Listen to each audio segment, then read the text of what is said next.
नमस्कार। प्रस्तुत है मुंशी प्रेमचंद जी द्वारा लिखी एक कहानी, बड़े भाई साहब। मेरे भाई साहब मुझसे 5 साल बड़े थे, लेकिन केवल 3 दर्जे आगे। उन्होंने भी उसी उम्र में पढ़ना शुरू किया था जब मैंने शुरू किया था, लेकिन तालीम जैसे महत्व के मामले में वह जल्दबाजी से काम लेना पसंद न करते थे। इस भावना की बुनियाद खूब मजबूत डालना चाहते थे, जिस पर आलीशान महल बन सके। 1 साल का काम 2 साल में करते थे, कभी कभी 3 साल भी लग जाते थे। बुनियादी पुख्ता ना हो तो मकान कैसे पायेदार बने। मैं छोटा था, वह बड़े थे। मेरी उम्र 9 साल की थी, वह 14 साल के थे। उन्हें मेरी तंबी और निगरानी का पूरा जन्म सिद्ध अधिकार था, और मेरी शालीनता इसी में थी कि उनके हुक्म को कानून समझो। वह स्वभाव से बड़े अध्ययनशील थे, हरदम किताब खोले बैठे रहते, और शायद दिमाग को आराम देने के लिए कभी कॉपी पर, कभी किताब के हाशियों पर चिड़ियों, कुत्तों, बिल्लियों की तस्वीरें बनाया करते थे। कभी कभी एक ही नाम या शब्द या वाक्य 10-20 बार लिख डालते। कभी एक शेर को बार बार सुंदर अक्षर में नकल करते। कभी ऐसी शब्द रचना करते जिसमें ना कोई अर्थ होता, ना कोई सामंजस्य। मसलन एक बार उनकी कॉपी पर मैंने यह इबारत देखी, स्पेशल, कॉमा, अमीना, कॉमा, भाइयों भाइयों, कॉमा, दरअसल, कॉमा, भाई भाई, कॉमा, राधे श्याम, कॉमा, श्रीयुत राधे श्याम, कॉमा। 1 घंटे तक इसके बाद एक आदमी का चेहरा बना हुआ था। मैंने चेष्टा की कि इस पहेली का कोई अर्थ निकालूं, लेकिन असफल रहा और उनसे पूछने का साहस न हुआ। वह 9वीं जमात में थे, मैं 5वीं में। उनकी रचनाओं को समझना मेरे लिए छोटा मुंह बड़ी बात थी। मेरा जी पढ़ने में बिल्कुल न लगता था। 1 घंटा भी किताब लेकर बैठना पहाड़ था। मौका पाते ही हॉस्टल से निकलकर मैदान में आ जाता, और कभी कंकड़ियां उछालता, कभी कागज की तितलियां उड़ाता, और कहीं कोई साथी मिल गया तो पूछना ही क्या। कभी 4 दीवारी पर चढ़कर नीचे कूद रहे हैं, कभी फाटक पर सवार उसे आगे पीछे चलाते हुए मोटर कार का आनंद उठा रहे हैं। लेकिन कमरे में आते ही भाई साहब का रौद्र रूप देखकर प्राण सूख जाते। उनका पहला सवाल होता, कहाँ थे? हमेशा यही सवाल इसी ध्वनि में पूछा जाता था, और इसका जवाब मेरे पास केवल मौन था। ना जाने मुंह से यह बात क्यों ना निकलती थी कि जरा बाहर खेल रहा था। मेरा मौन कह देता था कि मुझे अपना अपराध स्वीकार है, और भाई साहब के लिए इसके सिवा और कोई इलाज ना था कि स्नेह और रोज से मिले हुए शब्दों में मेरा सत्कार करें। इस तरह अंग्रेजी पढ़ोगे तो जिंदगी भर पढ़ते रहोगे और एक हर्फ ना आएगा। अंग्रेजी पढ़ना कोई हंसी खेल नहीं है कि जो चाहे पढ़ ले, नहीं तो ऐरा गैरा नत्थु खैरा सभी अंग्रेजी के विद्वान हो जाते। यहाँ रात दिन आंखें फोड़नी पड़ती है और खून जलाना पड़ता है, तब कहीं यह विद्या आती है। और आती क्या है? हाँ, कहने को आ जाती है। बड़े बड़े विद्वान भी शुद्ध अंग्रेजी नहीं लिख सकते, बोलना तो दूर रहा। और मैं कहता हूँ, तुम कितने घोंघा हो कि मुझे देखकर भी सबक नहीं लेते। मैं कितनी मेहनत करता हूँ, तुम अपनी आंखों से देखते हो। अगर नहीं देखते तो यह तुम्हारी आंखों का कसूर है, तुम्हारी बुद्धि का कसूर है। इतने मेले तमाशे होते हैं, मुझे तुमने कभी देखने जाते देखा है? रोज ही क्रिकेट और हॉकी मैच होते हैं, मैं पास नहीं फटकता, हमेशा पढ़ता रहता हूँ। उस पर भी एक दर्जे में 2-2, 3-3 साल पढ़ा रहता हूँ। फिर तुम कैसे आशा करते हो कि तुम यो खेल कूद में वक्त गवाकर पास हो जाओगे? मुझे तो 2 ही 3 साल लगते हैं। तुम उम्र भर इसी दर्जे में पड़े सड़ते रहोगे। अगर तुम्हें इस तरह उम्र गंवानी है तो बेहतर है घर चले जाओ और मजे से गुल्ली डंडा खेलो। दादा की गाड़ी कमाई के रुपए क्यों बर्बाद करते हो? मैं यह लताड़ सुनकर आंसू बहाने लगता। जवाब ही क्या था? अपराध तो मैंने किया, लताड़ कौन सहे। भाई साहब उपदेश की कला में निपुण थे। ऐसी ऐसी लगती बातें कहते, ऐसे ऐसे सुक्ति बांध चलाते कि मेरे जिगर के टुकड़े टुकड़े हो जाते और हिम्मत छूट जाती। इस तरह जान तोड़कर मेहनत करने की शक्ति मैं अपने में ना पाता था, और उस निराशा में जरा देर के लिए मैं सोचने लगता, क्यों न घर चला जाऊं। जो काम मेरे बूते के बाहर है उसमें हाथ डालकर क्यों अपनी जिंदगी खराब करूं? मुझे अपना मूर्ख रहना मंजूर था, लेकिन उतनी मेहनत? मुझे तो चक्कर आ जाता था, लेकिन घंटे 2 घंटे बाद निराशा के बादल फट जाते और मैं इरादा करता कि आगे से खूब जी लगाकर पढ़ूंगा। चटपट एक टाइम टेबल बना डालता, बिना पहले से नक्शा बनाए, बिना कोई स्कीम तैयार किए काम कैसे शुरू करूं? टाइम टेबल में खेल कूद की मत बिल्कुल उड़ जाती। प्रातःकाल उठना, 6 बजे मुंह हाथ धो नाश्ता कर पढ़ने बैठ जाना, 6 से 8 तक अंग्रेजी, 8 से 9 तक हिसाब, 9 से 9:30 तक इतिहास, फिर भोजन और स्कूल, 3:30 बजे स्कूल से वापस होकर आधा घंटा आराम, 4 से 5 तक भूगोल, 5 से 6 तक ग्रामर, आधा घंटा हॉस्टल के सामने टहलना, 6:30 से 7 तक अंग्रेजी कंपोजिशन, फिर भोजन करके 8 से 9 तक अनुवाद, 9 से 10 तक हिंदी, 10 से 11 तक विविध विषय, फिर विश्राम। मगर टाइम टेबल बना लेना एक बात है, उस पर अमल करना दूसरी बात। पहले ही दिन से उसकी अवहेलना शुरू हो जाती। मैदान की वो सुखद हरियाली, हवा के वो हल्की हल्की झोंके, फुटबॉल की उछल कूद, कबड्डी के वो दाव घात, वॉलीबॉल की वो तेजी और फुर्ती मुझे अज्ञात और अनिवार्य रूप से खींच ले जाती, और वहां जाते ही मैं सब कुछ भूल जाता। वो जानलेवा टाइम टेबल, वो आंख फोड़ पुस्तकें किसी की याद न रहती, और फिर भाई साहब को नसीहत और फजीहत का अवसर मिल जाता। मैं उनके साये से भागता, उनकी आंखों से दूर रहने की चेष्टा करता, कमरे में इस तरह दबे पांव आता कि उन्हें खबर न हो। उनकी नजर मेरी ओर उठी और मेरे प्राण निकले। हमेशा सिर पर एक नंगी तलवार सी लटकती मालूम होती। फिर भी जैसे मौत और विपत्ति के बीच में भी आदमी मोह माया के बंधन में जकड़ा रहता है। मैं फटकार और घुड़कियां खाकर भी खेल कूद का तिरस्कार ना कर सकता। सालाना इम्तिहान हुआ, भाई साहब फेल हो गए, मैं पास हो गया और दर्जे में प्रथम आया। मेरे और उनके बीच केवल 2 साल का अंतर रह गया। जी मैं आया भाई साहब को आड़े हाथों लूं। आपकी वह घोर तपस्या कहाँ गई? मुझे देखी, मजे से खेलता भी रहा और दर्जे में अव्वल भी हूँ।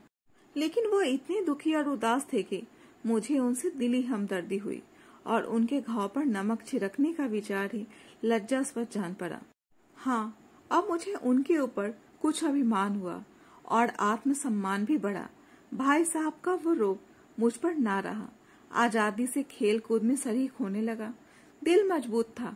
अगर उन्होंने फिर मेरी फजीहत की तो साफ कह दूंगा, आपने अपना खून जलाकर कौन सा तीर मार लिया। मैं तो खेलते कूदते दर्जे में अव्वल आ गया।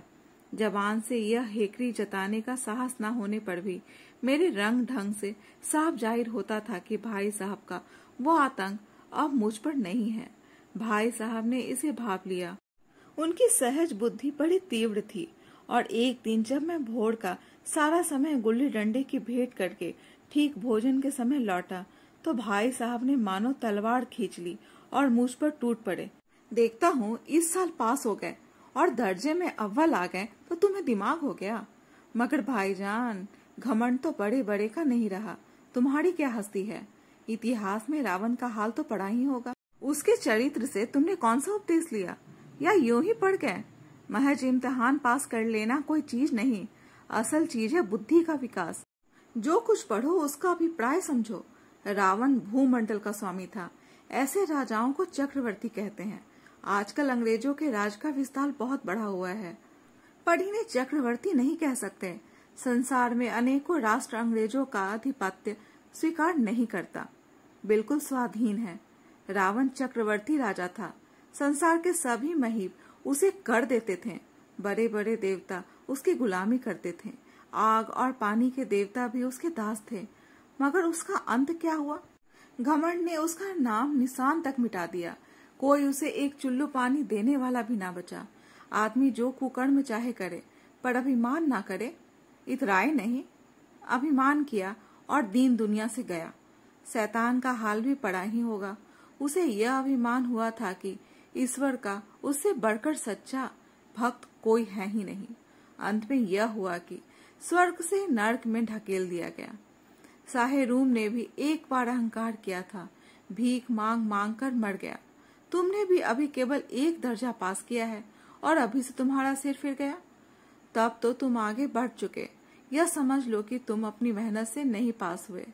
अंधे के हाथ बटेर लग गई, मगर बटेर केवल एक बार हाथ लग सकती है, बार बार नहीं। कभी कभी गुल्ली डंडे में भी अंधा चोट निशाना पड़ जाता है, उससे कोई सफल खिलाड़ी नहीं हो जाता। सफल खिलाड़ी वह है जिसका कोई निशाना खाली न जाए। मेरे फेल होने पर ना जाओ, मेरे दर्जे में आओगे तो दांतों पसीना आ जाएगा। जब अलजबरा और ज्योमेट्री के लोहे के चने चबाने पड़ेंगे और इंग्लिस्तान का इतिहास पढ़ना पड़ेगा। बादशाहों के नाम याद रखना आसान नहीं। 8 हेनरी गुजरे हैं, कौन सा कांड किस हेनरी के समय हुआ, क्या यह याद कर लेना आसान समझते हो? हेनरी 7वीं की जगह हेनरी 8वां लिखा और सब नंबर गायब। सफा चढ़, सिफर भी ना मिलेगा। सिफर भी हो किस ख्याल में? दर्जनों तो जेम्स हुए हैं, दर्जनों विलियम्स, कौड़ियों चार्ल्स। दिमाग चक्कर खाने लगता है, आंधी रोग हो जाता है। इन अभागों को नाम भी ना जुटते थे। एक ही नाम के पीछे दोयम सोयम चहारुम पंजुम लगाते चले गए। मुझसे पूछते तो 10 लाख नाम बता देता। और ज्योमेट्री तो बस खुदा की पनाह। अ ब ज की जगह अ ज व लिख दिया और सारे नंबर कट गए। कोई निर्दयी मुमतहीनों से नहीं पूछता कि आखिर अ ब ज और अ ज व में क्या फर्क है, और व्यर्थ की बात के लिए क्यों छात्रों का खून करते हो? दाल भात रोटी खाए या भात दाल रोटी खाए, इसमें क्या रखा है? मगर इन परीक्षकों को क्या परवाह, वह तो वही देखते हैं जो पुस्तक में लिखा है। चाहते हैं कि लड़के अक्षर अक्षर रट डालें, और इसी रटन का नाम शिक्षा रख छोड़ा है। और आखिर इन बेसिर पैर की बातों के पढ़ने से क्या फायदा? इस रेखा पर वो लम्ब गिरा दो तो आधार लम्ब से दुगना होगा। पूछिए, इससे प्रयोजन? दुगना नहीं चौगना हो जाए या आधा ही रहे, मेरी बला से। लेकिन परीक्षा में पास होना है तो यह सब खुरापात याद करनी पड़ेगी। कह दिया समय की पाबंदी पर एक निबंध लिखो जो 4 पन्नों से कम ना हो। अब आप कॉपी सामने खोले, कलम हाथ में लिए, उसके नाम को रोइए। कौन नहीं जानता कि समय की पाबंदी बहुत अच्छी बात है, इससे आदमी के जीवन में संयम आ जाता है, दूसरों का उस पर स्नेह होने लगता है और उसके कारोबार में उन्नति होती है। लेकिन इस जरा सी बात पर 4 पन्ने कैसे लिखें? जो बात एक वाक्य में कही जा सके उसे 4 पन्ने में लिखने की जरूरत? मैं तो इसे हिमाकत समझता हूँ। यह तो समय की किफायत नहीं बल्कि उसका दुरुपयोग है। व्यर्थ में किसी बात को ठूस दिया। हम चाहते हैं आदमी को जो कुछ कहना हो चटपट कह दे और अपनी राह ले, मगर नहीं, आपको 4 पन्ने रगने पड़ेंगे, चाहे जैसे लिखिए। और पन्ने भी पूरे फुल स्केप आकार के। यह छात्रों पर अत्याचार नहीं तो क्या है? अनर्थ तो यह है कि कहा जाता है संक्षेप में लिखो। समय की पाबंदी पर संक्षेप में एक निबंध लिखो जो 4 पन्नों से कम ना हो। ठीक, संक्षेप में 4 पन्ने हुए, नहीं तो शायद 100-200 पन्ने लिखवाते। तेज भी दौड़िए और धीरे धीरे भी। हाँ, उल्टी बात है या नहीं? बालक भी इतनी सी बात समझ सकता है, लेकिन इन अध्यापकों को इतनी तमीज भी नहीं। उस पर दावा है कि हम अध्यापक हैं। मेरे दर्जे में आओगे लाला तो ये सारे पापड़ बेलने पड़ेंगे और तब आटे दाल का भाव मालूम होगा। इस दर्जे में अव्वल आ गए तो जमीन पर पांव नहीं रखते। इसलिए मेरा कहना मानिए, लाख फेल हो गया हूँ लेकिन तुमसे बड़ा हूँ। संसार का मुझे तुमसे ज्यादा अनुभव है। जो कुछ कहता हूँ उसे गिरा बांधिए, नहीं तो पछताइएगा। स्कूल का समय निकट था, नहीं तो ईश्वर जाने यह उपदेश माला कब समाप्त होती। भोजन आज मुझे निश्वास सा लग रहा था। जब पास होने पर यह तिरस्कार हो रहा है तो फेल हो जाने पर तो शायद प्राण ही ले लिए जाएं। भाई साहब ने अपने दर्जे की पढ़ाई का जो भयंकर चित्र खींचा था उसने मुझे भयभीत कर दिया। कैसे स्कूल छोड़कर घर नहीं भागा, यही ताज्जुब है। लेकिन इतने तिरस्कार पर भी पुस्तकों में मेरी अरुचि ज्यों की त्यों बनी रही। खेल कूद का कोई अवसर हाथ से ना जाने देता। पढ़ता भी था मगर बहुत कम, बस इतना कि रोज का टास्क पूरा हो जाए और दर्जे में जल्दी ना होना पड़े। अपने ऊपर जो विश्वास पैदा हुआ था वह फिर लुप्त हो गया और फिर चोरों का सा जीवन कटने लगा। फिर सालाना इम्तिहान हुआ और कुछ ऐसा संयोग हुआ कि मैं फिर पास हुआ और भाई साहब फिर फेल हो गए। मैंने बहुत मेहनत ना की, पर ना जाने कैसे दर्जे में अव्वल आ गया। मुझे खुद अचरज हुआ। भाई साहब ने प्राणतक परिश्रम किया था। कोर्स का एक एक शब्द चाट गए थे। 10 बजे रात तक इधर, 4 बजे भोर से उधर, 6 से 9:30 तक स्कूल जाने के पहले मुद्रा कांतिहीन हो गई थी, मगर बेचारे फेल हो गए। मुझे उन पर दया आती थी। नतीजा सुनाया गया तो वह रो पड़े और मैं भी रोने लगा। अपने पास होने वाली खुशी आधी हो गई। मैं भी फेल हो गया होता तो भाई साहब को इतना दुख ना होता, लेकिन विधि की बात कौन टाले। मेरे और भाई साहब के बीच में अब केवल 1 दर्जे का अंतर और रह गया। मेरे मन में एक कुटिल भावना उदय हुई कि कहीं भाई साहब 1 साल और फेल हो जाएं तो मैं उनके बराबर हो जाऊं, फिर वो किस आधार पर मेरी फजीहत कर सकेंगे। लेकिन मैंने इस विचार को दिल से बलपूर्वक निकाल डाला। आखिर वह मुझे मेरे हित के विचार से ही तो डांटते हैं। मुझे उस वक्त अप्रिय लगता है अवश्य, मगर यह शायद उनके उपदेशों का ही असर हो कि मैं दनादन पास होता जाता हूँ, और इतने अच्छे नंबरों से। अब भाई साहब बहुत कुछ नरम पड़ गए थे। कई बार मुझे डांटने का अवसर पाकर भी उन्होंने धीरज से काम लिया। शायद अब वह खुद समझने लगे थे कि मुझे डांटने का अधिकार उन्हें नहीं रहा। यह रहा तो बहुत कम। मेरी स्वच्छंदता भी बढ़ी और उनकी सहिष्णुता का अनुचित लाभ उठाने लगा। मुझे कुछ ऐसी धारणा हुई कि मैं तो पास ही हो जाऊंगा, पढ़ूं या ना पढ़ूं। मेरी तकदीर बलवान है। इसलिए भाई साहब के डर से जो थोड़ा बहुत पढ़ लिया करता था वह भी बंद हुआ। मुझे कनकौवे उड़ाने का नया शौक पैदा हो गया और अब सारा समय पतंगबाजी की ही भेंट होता था। फिर भी मैं भाई साहब का अदब करता था और उनकी नजर बचाकर कनकौवे उड़ाता था। मांझा देना, कन्ने बांधना, पतंग टूर्नामेंट की तैयारी आदि समस्याएं अब गुप्त रूप से हल की जाती थी। भाई साहब को यह संदेह न करने देना चाहता था कि उनका सम्मान और लिहाज मेरी नजरों से कम हो गया है। एक दिन संध्या समय हॉस्टल से दूर मैं एक कनकौवा लूटने बेतहासा दौड़ा जा रहा था। आंखें आसमान की ओर थी और मन उस आकाशगामी पथिक की ओर जो मंद गति से झूमता पतन की ओर चला जा रहा था। मानो कोई आत्मा स्वर्ग से निकलकर विरक्त मन से नए संस्कार ग्रहण करने जा रही हो। बालकों की एक पूरी सेना लग गई और झाड़दार बांस लिए उनका स्वागत करने को दौड़ी आ रही थी। किसी को अपने आगे पीछे की खबर न थी। सभी मानो उस पतंग के साथ ही आकाश में उड़ रहे थे जहाँ सब कुछ समतल है। ना मोटर कारें हैं, ना ट्राम, ना गाड़ियां। सहसा भाई साहब से मेरी मुठभेड़ हो गई, जो शायद बाजार से लौट रहे थे।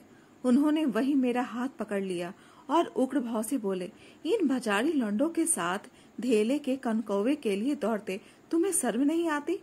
तुम्हें इसका भी कुछ लिहाजा नहीं कि अब नीची जमात में नहीं हो, बल्कि 8वीं जमात में आ गए हो और मुझसे केवल 1 दर्जा नीचे हो।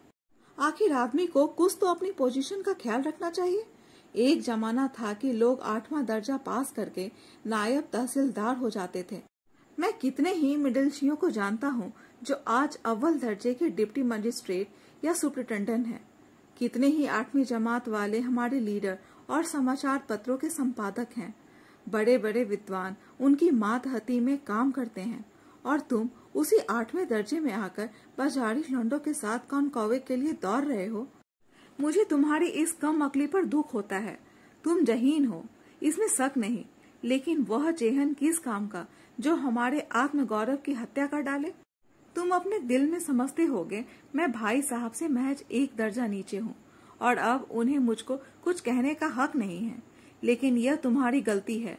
मैं तुमसे 5 साल बड़ा हूँ और चाहे आज तुम मेरी ही जमात में आ जाओ और परीक्षकों का यही हाल है तो निसंदेह अगले साल तुम मेरे समकक्ष हो जाओगे और शायद 1 साल बाद तुम मुझसे आगे निकल जाओ। लेकिन मुझ में और तुम में जो 5 साल का अंतर है उसे तुम क्या खुदा भी नहीं मिटा सकता। मैं तुमसे 5 साल बड़ा हूँ और हमेशा रहूंगा। मुझे दुनिया का और जिंदगी का जो तजुर्बा है तुम उसकी बराबरी नहीं कर सकते।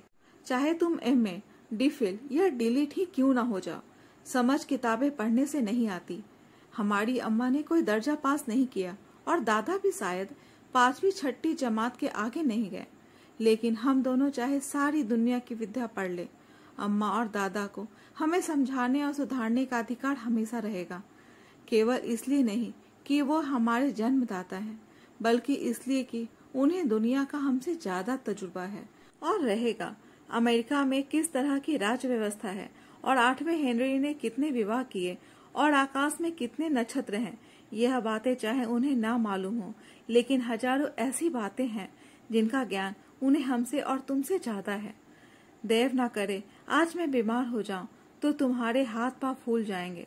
दादा को तार देने के सिवा तुम्हें और कुछ न सूझेगा, लेकिन तुम्हारी जगह पर दादा हो तो किसी को तार ना दे, ना घबराए, ना बदहवास हो।